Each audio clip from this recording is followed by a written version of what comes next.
Afternoon dear students. तो बेटा जैसा आप जानते हैं कि हम हाइड्रोकार्बन्स आइसोमेरिज्म चैप्टर पढ़ रहे थे और उसमें हमने बॉइलिंग पॉइंट का जो प्रॉपर्टी है वो स्टार्ट किया था। तो उसमें हमने बोल दिया था कि बॉइलिंग पॉइंट किस किस चीज़ पर डिपेंड करता है। अब उसी की बेस पर बेटा हमारे पास कुछ सवाल भी हैं, चलिए हम वो भी देते हैं। तो हमें दिया गया है arrange in boiling point order, arrange in boiling point order. तो सबसे पहले बेटा हमारे पास ऐसे ये दिया गया है और ऐसे दिया गया है, ठीक। तो ये हमारे पास पहला वाला है। उसी के साथ साथ बेटा हमें जो दूसरा वाला दिया गया है दैट इज़ ये फर्स्ट वन है, the second one is like this और बेटा ऐसे दिया गया है, ठीक है। उसके बाद बेटा तीसरा हमें दिया गया है, यहाँ पर बेटा हमें दिया गया है CH3, यहाँ पर दिया गया है Cl और यहाँ से बेटा हमें दिया गया है यहाँ से CH3 और बेटा यहाँ से Cl। चौथा जो बेटा हमारे पास है वो कुछ ऐसे है और चौथा बेटा यहाँ से ऐसे है, ठीक है। पांचवा जो बेटा हमारे पास आ जाएगा, फिफ्थ वन जो हमारे पास है that is we have something like this OH और बेटा यहाँ से हमारे पास ईथर है। छठा जो बेटा हमारे पास है दैट इज़ CH2OH, यहाँ पर बेटा CH, यहाँ पर OH, यहाँ पर CH2, यहाँ पर OH और यहाँ से बेटा हमें दिया गया है CH3, CH2, CH2 और इसके साथ OH, ठीक है। फिर जो बेटा हमें सातवां दिया गया है, सातवां हमारे पास है CH3, CH2, OH और यहाँ से दिया गया है बेटा CH3, CH2, Cl और जो बेटा हमारे पास एट्थ है, एट्थ हमारे पास ऐसे दिया गया है एक कंपाउंड, यहाँ पर नाइट्रोजन, नाइट्रोजन इसके साथ हाइड्रोजन और यहाँ से बेटा CH3 और बेटा यहाँ से ऐसे, ठीक है, और यहाँ से भी CH3, ठीक है। चलिए बेटा इन सबको इवेल्युएट कर लेते हैं। सबसे पहले बेटा हम चेक करते हैं पहले वाले का। तो पहले वाले में बेटा हमको पता ही है बॉइलिंग पॉइंट के हमने कुछ रूल्स सीखे हैं कि जितना डायपोल मोमेंट ज़्यादा होगा बॉइलिंग पॉइंट भी उतना ज़्यादा। तो बेटा अगर आप यहाँ पर पहले वाले में देखोगे सिस और दूसरा वाला कौन सा है बेटा ट्रांस। तो सिस वाले में बेटा अगर आप चेक करोगे ये इधर आ जाएगा, ये इधर आएगा, ये वाला बेटा इधर चला जाएगा और बेटा ये वाला इधर। यहाँ पर थीटा कितना है 180 डिग्री, यहाँ थीटा कितना है 120। तो जितना छोटा बॉन्ड एंगल उतना डायपोल मोमेंट ज़्यादा। तो मतलब बेटा पहले वाले का बॉइलिंग पॉइंट ज़्यादा एज़ कम्पेयर टू दूसरा वाला। तो बेटा दूसरे वाले में भी अगर चेक करोगे, सो दिस इज ट्रांस, वो वाला है सिस। तो बेटा इसमें आप लिख सकते हो mu trans is greater than mu cis, therefore boiling point of trans is greater than boiling point of cis. अगला वाला चेक करो बेटा, यहाँ पर अगर आप चेक करोगे what is the value of theta, theta is 60 degree, लेकिन बेटा अगर यहाँ पर थीटा चेक करोगे वो 0 डिग्री। तो पहले वाले का कम, दूसरे वाले का ज़्यादा। चौथे वाले में चेक करोगे बेटा, यहाँ पर पहले वाले में कौन से बेटा फोर्सेस हैं, यहाँ पर बेटा हमारे पास van der Waals forces of attraction है। क्यों? बिकॉज ये मॉलिक्यूल नॉन पोलर है, ये मॉलिक्यूल नॉन पोलर है। लेकिन दूसरा वाला मॉलिक्यूल डेफिनेटली बेटा ये पोलर है, तो यहाँ पर डायपोल डायपोल अट्रैक्शंस हैं। तो बेटा यहाँ पर polar molecule, polar molecule, hence dipole dipole attractions, hence dipole dipole attractions, ठीक, dipole dipole attractions। और बेटा हम पढ़ चुके हैं dipole dipole attractions ज़्यादा होते हैं as compare to van der Waals, तो डेफिनेटली बेटा ये लेस हो जाएगा।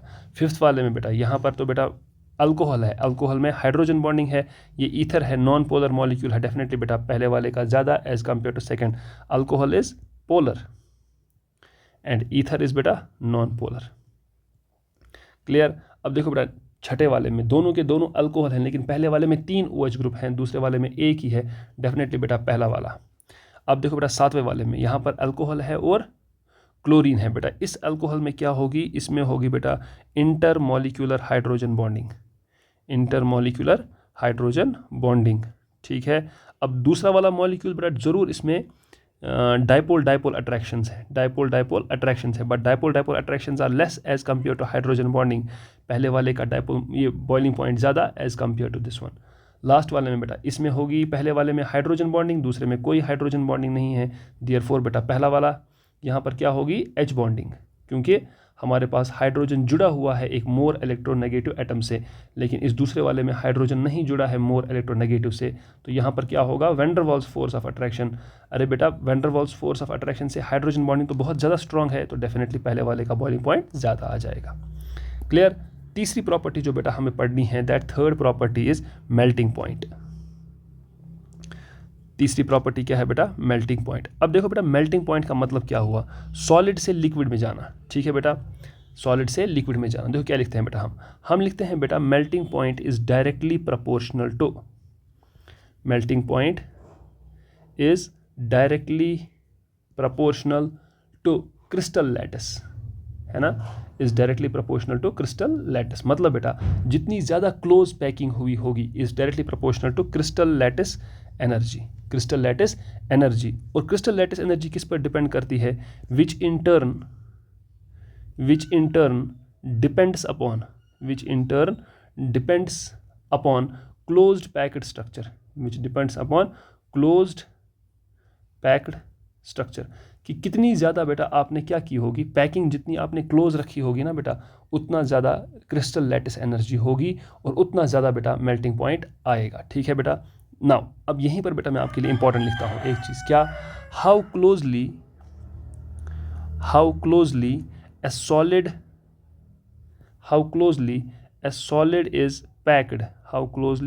इज पैक्ड, बेटा दैट डिपेंड्स अपॉन, किस पर वो डिपेंड करता है, depends upon how symmetric the molecule is, molecule कितना ज़्यादा सिमेट्रिक है उसी चीज़ पर बेटा वो क्या डिपेंड करता है। अगर मॉलिक्यूल ज़्यादा सिमेट्रिक है तो बेटा उसकी पैकिंग बहुत स्ट्रॉन्ग होगी, बहुत क्लोज होगी, तो उसका मेल्टिंग पॉइंट उतना ज़्यादा हो जाएगा। अब देखो बेटा, जैसे मैं आपको बताऊंगा कि हमारे पास मान लो बेटा ये सिस ब्यूट 2 ईन है और बेटा ये ट्रांस ब्यूट 2 ईन है। मैं आपको बताऊं बेटा, ये दोनों के दोनों मॉलिक्यूल सिमेट्रिक हैं, क्योंकि अगर आप चेक करोगे यहाँ से भी सिमेट्रिक है, और बेटा अगर इस ट्रांस में देखोगे तो ये भी सिमेट्रिक ही होता है। ठीक है। अब अगर हम ट्रांस की बात करें बेटा, if we are looking at trans isomer, तो हम एक चीज़ ऑब्जर्व करेंगे, क्या, ये दोनों के दोनों सिमेट्रिक हैं, लेकिन सिस एल्कीन होता है ना बेटा, इसमें हमारे पास जो सिमेट्री होती है ना, प्लेन ऑफ सिमेट्री, वो बेटा बहुत सारी किस्म की होती है, एलिमेंट्स ऑफ सिमेट्री। देखो हमारे पास क्या होता है, हमारे पास एक टर्म डिफाइन होती है, that is known as elements of symmetry. Elements of symmetry में हमारे पास कौन कौन होता है बेटा, एक को हम कहते हैं प्लेन ऑफ सिमेट्री, इसको बोलते हैं बेटा POS।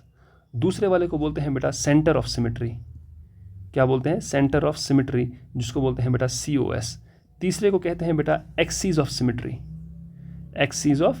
सिमेट्री, ठीक है, इसको बोलते हैं बेटा AOS। और चौथे वाले को बोलते हैं बेटा अल्टरनेट एक्सीज ऑफ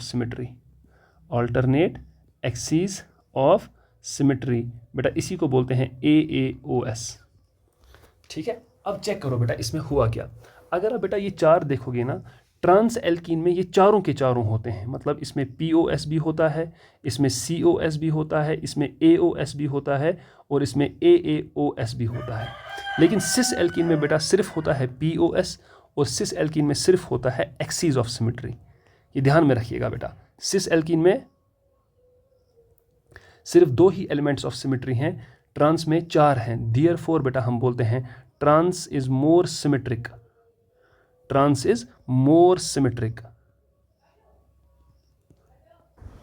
तो बेटा trans is more symmetric than cis isomer. ठीक है, तो ट्रांस जो है वो ज़्यादा सिमेट्रिक है as compare to cis isomer, hence there is close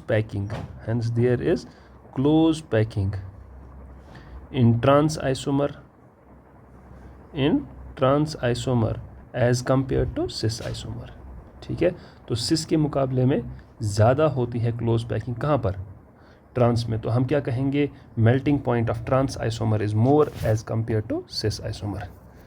thus हम कहेंगे melting point of trans isomer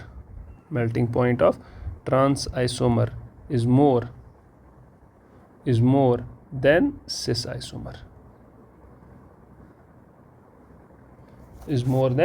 isomer, ठीक।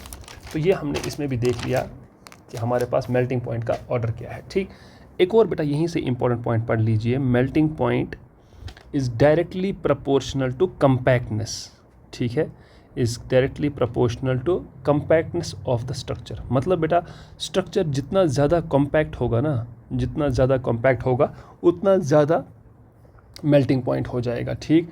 देयरफॉर, यहीं से लिख लो बेटा, therefore if we have same number of carbon atoms, if we have same number of carbon atoms, same number of carbon atoms, अगर हमारे पास number of carbon atoms same है, then ring structure has more melting point, has more melting point then किसके मुकाबले में बेटा, then open chain compound के मुकाबले में रिंग स्ट्रक्चर में जो है वो मेल्टिंग पॉइंट क्या होगा, ज़्यादा होगा। एंड लास्ट पॉइंट बेटा जो आपको इसमें ख्याल रखना है, melting point is directly proportional to aromatic character, ठीक है। Melting point is directly proportional to aromatic character, जितना ज़्यादा एरोमेटिक कैरेक्टर होगा बेटा उतना ही मेल्टिंग पॉइंट भी ज़्यादा हो जाएगा। तो इन 3 पॉइंट्स को बेटा ज़रूर याद रखिएगा। इसी की बेस पर बेटा अब हमारे पास सवाल भी हैं। देखिए बेटा पहला सवाल क्या है, arrange in melting point order, arrange in melting point order, ठीक। सबसे पहले बेटा ये देखो, ये है हमारे पास, ठीक, तो ये वाला हो गया पहला। फिर हम बेटा यहीं से दूसरा लिखेंगे, दूसरा हमारे पास यहाँ से क्लोरीन, यहाँ से क्लोरीन, और बेटा यहाँ से क्लोरीन, यहाँ से क्लोरीन। तीसरा बेटा हम देखेंगे, और बेटा यहाँ से देखेंगे। चौथा बेटा हमारे पास जो है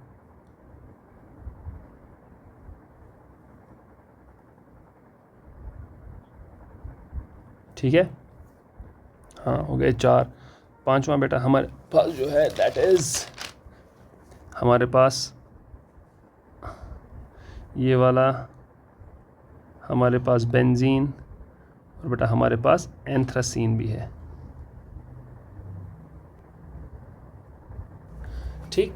अब बेटा आपको बोलना है इसमें से किसका ज़्यादा है, ठीक। चलिए बेटा अगर हम आंसर्स की बात करें तो पहली चीज़, पहला आइसोमर सिस है, दूसरा आइसोमर बेटा ट्रांस है। ट्रांस में ज़्यादा सिमेट्री है, ट्रांस में ज़्यादा सिमेट्री की वजह से ज़्यादा अच्छे तरीके से इसका क्लोज पैकिंग होगा, तो इसका स्ट्रक्चर क्रिस्टल लैटिस एनर्जी ज़्यादा होगी, तो सिस का मेल्टिंग पॉइंट कम है बेटा एज़ कम्पेयर टू ट्रांस, ठीक है। नेक्स्ट बेटा इसी के नीचे जो थर्ड वाला है वो भी यहीं से कर लीजिए। थर्ड वाले में आपके पास पहला वाला सिस, दूसरा वाला ट्रांस, डेफिनेटली बेटा सिस वाले का कम होगा एज़ कम्पेयर टू ट्रांस, ठीक। दूसरे वाले में बेटा अगर आप चेक करोगे तो यहाँ पर आपके पास क्लोरीन क्लोरीन, और ये this is less symmetric, this is less symmetric and this is more symmetric. तो जितनी ज़्यादा बेटा सिमेट्री होगी उतना ज़्यादा मेल्टिंग पॉइंट हो जाएगा, तो हमारे पास ऐसे आ जाएगा, ठीक। फोर्थ वाले में चेक करोगे बेटा कार्बन एटम सेम है, लेकिन एक का रिंग स्ट्रक्चर है, दूसरे का ओपन, कंपैक्टनेस जितनी ज़्यादा होगी मेल्टिंग पॉइंट उतना ज़्यादा। और लास्ट वाले में बेटा जितना ज़्यादा एरोमेटिक कैरेक्टर उतना ज़्यादा हो जाएगा मेल्टिंग पॉइंट, तो लास्ट वाले का ज़्यादा, followed by benzene, followed by cyclohexane, ठीक है। यहाँ पर आपको ध्यान रखना पड़ेगा। इसका अगर आप चाहो तो रीज़न भी बोल सकते हो, more aromatic character, more aromatic character, more is more aromatic character, more is melting point, ठीक है। जितना ज़्यादा एरोमेटिक कैरेक्टर होगा मेल्टिंग पॉइंट भी उतना ज़्यादा हो जाएगा, ठीक। ये हो गई बेटा हमारे पास दूसरी प्रॉपर्टी। तीसरी प्रॉपर्टी अब हमारे पास जो आने वाली है दैट इज़ बेटा स्टेबिलिटी, नहीं तीसरी नहीं बेटा शायद चौथी है, क्योंकि पहली हमने पढ़ ली थी कौन सी वाली, बॉइलिंग पॉइंट भी हो गया, मेल्टिंग पॉइंट भी हो गया, और हमारे पास जो पहली प्रॉपर्टी जो हमने पढ़ी थी दैट वाज डायपोल मोमेंट, चलो वो भी हो गया। अब चौथा बेटा जो हमारे पास लास्ट वन है दैट इज़ स्टेबिलिटी, ठीक है। स्टेबिलिटी के बारे में भी हम डिस्कस कर ही चुके हैं, तो इसमें भी कोई नया नहीं है बेटा, ये भी हम ऑलमोस्ट ख़त्म ही कर चुके हैं। देखो बेटा सबसे पहली बात अगर मैं आपसे कहूँगा कि since in case of trans isomer the bulky groups are on the opposite side, the bulky groups are on opposite side, the bulky groups are on opposite side, hence trans is more stable, trans is more stable than cis, is more stable than cis isomer. ठीक है, और बेटा इसी को यहाँ पर आप थोड़ा सा ख्याल रखना, हम लिखेंगे जनरली, क्योंकि मैं अभी आपको दिखाऊंगा ना आगे चलकर भी कुछ, तो यहाँ पर बेटा इस पॉइंट को हम हाईलाइट करके रखेंगे। ठीक है, अच्छा ये हो गया बेटा हमारे पास। नेक्स्ट बेटा इसी के साथ साथ हमारे पास एक और चीज़ जो पढ़नी है वो है in case of cycloalkenes, in case of cycloalkenes from carbon number 8 to carbon number 11, 8 से लेकर बेटा 11 तक हम जानते हैं cis is more stable, cis is more stable than trans isomer. Cis जो है बेटा वो ट्रांस आइसोमर से ज़्यादा स्टेबल होता है। But for carbon greater than 12, ठीक है बेटा, ग्रेटर या इक्वल टू 12, हम क्या कहते हैं बेटा, trans is more stable than cis, trans is more stable than cis isomer. ये तो बेटा हम पहले भी रिपीट कर चुके हैं, यहाँ पर भी आपके लिए फिर से रिपीट हो जाएगा। ठीक, और तीसरी बात बेटा ये भी आपको समझना पड़ेगा। ठीक, इन case of cis isomer, in case of cis isomer, जो मैंने जनरली ऊपर लिखा ना उसी के लिए बेटा मैं यहाँ पर लिख रहा हूँ in case of cis isomer, मैं डिफरेंट कलर भी यूज़ कर रहा हूँ। If there is intramolecular hydrogen bonding, if there is intramolecular hydrogen bonding. अब बेटा आपको ये इतनी बार रिपीट हो चुका है ये इंट्रामोलिकुलर हाइड्रोजन बॉन्डिंग, और अगर कहीं पर ion dipole force of attraction है, ion dipole force of attraction कहीं अगर आ गया, ion dipole force of attraction, then cis isomer is more stable than trans isomer. ठीक है, इसका ध्यान रखना बेटा, और मैं ये अभी आपको दिखाऊंगा अभी कहाँ पर आ जाएगा। क्योंकि बेटा सबसे पहले एक चीज़ समझ लो, इंट्रामोलिकुलर हाइड्रोजन बॉन्डिंग का चांस तो कभी ट्रांस आइसोमर में आएगा ही नहीं, पहली बात। दूसरी बात बेटा, सिस आइसोमर में अगर आयन डाइपोल का आ गया तो चूंकि वो एक ही साइड में होते हैं ना बेटा, तो वहाँ पर फोर्स ऑफ अट्रैक्शन होगा, तो उसमें ज़्यादा स्टेबिलिटी आएगी। कैसे आएगी वो मैं अभी आपको दिखाऊंगा क्वेश्चन के थ्रू। तो बेटा क्वेश्चन हमें दिया गया है arrange in stability order, arrange in stability order. आप क्या करो, स्टेबिलिटी ऑर्डर में इसको अरेंज करो। ये देखो बेटा, ये और ये, ठीक है। मैं थोड़ा सा इसको ट्रांस के हिसाब से ही ज़रा बनाऊं, तो बेटा ज़रा ऐसे ऐसे और ऐसे। सो यहाँ पर बेटा मेरे पास F, और यहाँ से भी मेरे पास F है, यहाँ से भी F है, यहाँ से भी F है। So this is my first question. My second question is बेटा लाइक दिस, Cl, और बेटा यहाँ से ये भी रहा Cl, ये भी रहा Cl। उसके बाद बेटा हमारे पास तीसरा जो दिया गया है that is HC double bond C, बेटा ये H, यहाँ से बेटा COOH, यहाँ से बेटा हमारे पास COOH, जिसको बेटा आपने बहुत बार पढ़ा है, दिस इज़ मैलिक एसिड। और अब बेटा मैं इसका बनाने वाला हूँ फ्यूमेरिक एसिड। ठीक है, तो ये दोनों है ना आपस में आइसोमर्स। ठीक, उसके बाद बेटा फोर्थ वन बेटा अगर आप चेक करोगे, फोर्थ वन हमारे पास कुछ ऐसे है, साइक्लोप्रोपेन है। अब इस साइक्लोप्रोपेन के साथ बेटा यहाँ पर लगा हुआ है OCH3, और बेटा यहाँ पर लगा हुआ है NH3 पॉजिटिव। ठीक है, यहाँ पर बेटा अगर आप चेक करोगे, यहाँ पर मेरे पास क्या है, यहाँ पर मेरे पास NH3 पॉजिटिव यहाँ है, और बेटा यहाँ से OCH3 है, यहाँ से हाइड्रोजन, यहाँ से हाइड्रोजन, यहाँ पर इधर हाइड्रोजन, यहाँ पर इधर हाइड्रोजन। ये भी आपको बताना है। पांचवा जो बेटा आपको दिया गया है दैट इज़ लाइक दिस। ठीक,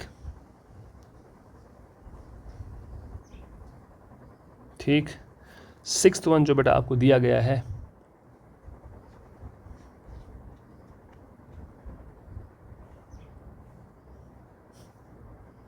ठीक है,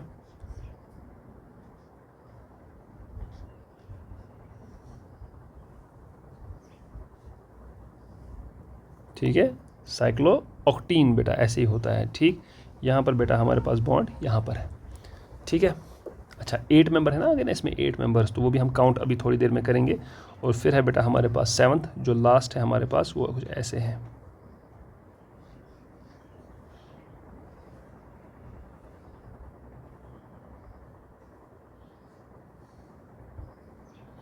ठीक है, इनकी हमें स्टेबिलिटी ऑर्डर देनी है। तो चलिए बेटा स्टार्ट करते हैं। सबसे पहले यहाँ पर ये कौन सा आइसोमर है बेटा, सिस, और बेटा ये कौन सा है, trans, which is more stable, obvious सी बात है बेटा, ट्रांस इज़ मोर स्टेबल।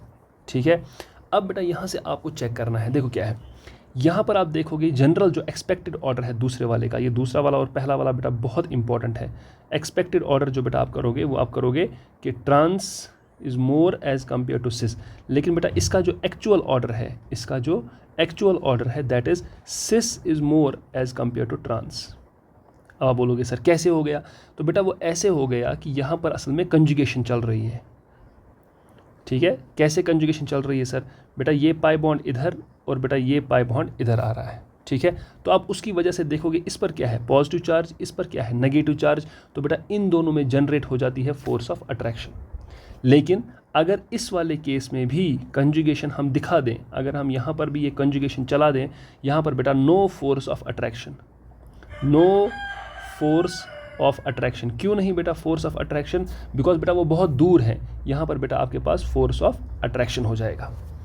ठीक, इसीलिए बेटा यहाँ पर हमने बोला सिस, जो मैंने आपको ऊपर बोला था ना, if there is dipole dipole वाली फोर्स ऑफ अट्रैक्शन अगर कहीं से आ जाएगी तो वो यहाँ पर। लेकिन बेटा अब आप मुझसे ये भी पूछ सकते हो सर फिर फ्लोरीन में ऐसा क्यों नहीं किया हमने कि फ्लोरीन के लोन पेयर नीचे ले गए, तो बेटा वो इसलिए क्योंकि फ्लोरीन एक सेकंड पीरियड एलिमेंट है और क्लोरीन एक थर्ड पीरियड एलिमेंट है, और थर्ड पीरियड एलिमेंट के पास क्या होते हैं बेटा, वैकेंट ऑर्बिटल। तो मतलब यहाँ पर तो हम ऐसे रेजोनेंस चला सकते हैं, but no such case will be in case of fluorine. Clear, good. ये बेटा बड़ा ही इंपॉर्टेंट है, पहले दो सवाल बहुत ही इंपॉर्टेंट है, ये भी इंपॉर्टेंट है, ये भी इंपॉर्टेंट है। अब बेटा नीचे वाले में आ जाओ। नीचे वाले में बेटा हमारे पास कौन कौन है, मैलिक एसिड और फ्यूमेरिक एसिड। बेटा ये क्या है, this is malic acid, this is malic acid and this is fumaric acid, fumaric acid, fumaric acid. ठीक है, अब बेटा मैलिक एसिड में पहले से ही क्या होगा, एक हाइड्रोजन बॉन्डिंग हो जाएगी, लेकिन फ्यूमेरिक एसिड में नो हाइड्रोजन बॉन्डिंग, यहाँ पर हो जाएगा intramolecular hydrogen bond, intramolecular H bonding, intramolecular H bonding, और बेटा यहाँ पर no intramolecular H bonding, no intramolecular H bonding. तो अगर यहाँ से कोई इंट्रामोलिकुलर एच बॉन्डिंग नहीं होगी, डेफिनेटली बेटा again cis isomer is more as compare to that of trans isomer. अब बेटा ये चौथा वाला बहुत इंपॉर्टेंट है, इसका भी ध्यान रखिएगा। यहाँ पर भी बेटा देखो ऑक्सीजन के पास क्या है, लोन पेयर, नाइट्रोजन पर चार्ज है बेटा, तो जाहिर सी बात है यहाँ पर भी फोर्स ऑफ अट्रैक्शन आएगा, तो बेटा यहाँ से आएगा इसमें फोर्स ऑफ अट्रैक्शन। ठीक है, लेकिन ऐसा कोई फोर्स ऑफ अट्रैक्शन दूसरे वाले में नहीं है, तो बेटा यहाँ से पहले वाले का ज़्यादा हो जाएगा। इनफैक्ट बेटा ये ध्यान रखिएगा, इनफैक्ट ये जो आपने पहले वाले स्ट्रक्चर में बनाया है ना OCH3 की जगह अगर कोई और भी होगा, कोई और ग्रुप लगा होगा, जैसे मैं आपको बताऊंगा, यहाँ पर अगर आप चेक करोगे यहाँ पर क्या होगा, देखो बेटा ऑक्सीजन जो है ना, ऑक्सीजन पर आएगी डेल्टा माइनस, यहाँ पर आएगा डेल्टा प्लस इस कार्बन पर। तो यहाँ पर अगर आप सोचोगे what is the real reason is ion dipole force of attraction, है कि नहीं। इनफैक्ट यहाँ पर मैं लिख रहा हूँ आपके लिए ion dipole force of attraction, ion dipole force of attraction, ion dipole force of attraction exists for, अगर आपके पास OCH3 के साथ साथ फ्लोरीन है, क्लोरीन है, ब्रोमीन है, अगर आपके पास कहीं CHO है, ठीक है, अगर आपके पास कहीं OAC है, ठीक है, इन सब में बेटा, और अगर आपके पास OMe है, इन ग्रुप्स में, मतलब ये जो मैंने ये ग्रुप्स लिखे हैं ना बेटा, कौन कौन से, fluorine, chlorine, bromine, CHO, OAC, OMe, अगर ये यहाँ पर मौजूद हैं और इस साइड से NH3 पॉजिटिव मौजूद हैं, तो इनमें क्या होगा, ion dipole force of attraction. But if we have, अगर हमारे पास कौन कौन है बेटा, अगर हमारे पास आयोडीन है, अगर हमारे पास बेटा SH है, ठीक है, अगर हमारे पास SEH है, और अगर हमारे पास PH2 है, then no such ion dipole force of attraction, ion dipole force of attraction, ऐसा कुछ भी नहीं होगा। तो ये एक इंपॉर्टेंट नोट है बेटा जो आपको ध्यान में रखना है।